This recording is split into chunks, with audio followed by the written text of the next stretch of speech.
একটি বিড়াল আর একটি গর্ভবতী বিড়ালি গাড়িতে যাচ্ছে। হঠাৎ করে গাড়িটা অ্যাক্সিডেন্ট হয়ে যায়।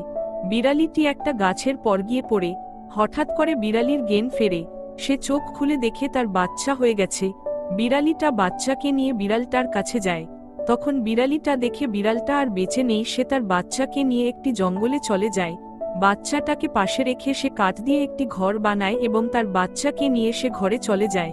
ঘরে কিছু কাঠ দিয়ে আগুন জ্বালায়। ঘরের আশেপাশে কুকুর ডাকাডাকি করে। সকাল হতে বিড়ালটি খাওয়ার খোঁজে বের হয় এবং কিছু কলা পেয়ে যায়। কলা নিয়ে ফেরার পথে একটি কুকুর বিড়ালিটির উপর হামলা করে। বিড়ালিটাকে কামড়ে রক্তাক্ত করে দেয়। কুকুরগুলি বিড়ালিটির বাচ্চাকেও কামড়াতে যায়। তখনই বিড়ালিটি এসে কুকুরের সাথে মারামারি করতে লাগে এবং তার বাচ্চাকে নিয়ে দৌড় দেয়। কুকুরগুলি তার পিছে পিছে দৌড় দিল। জঙ্গলে ছিল একটি শিকারী বিড়াল। বিড়ালটি বিড়ালিকে দেখতে পেল এবং সব কুকুরকে গুলি করে মেরে ফেলল এবং বিড়ালিকে বাঁচায় নিল।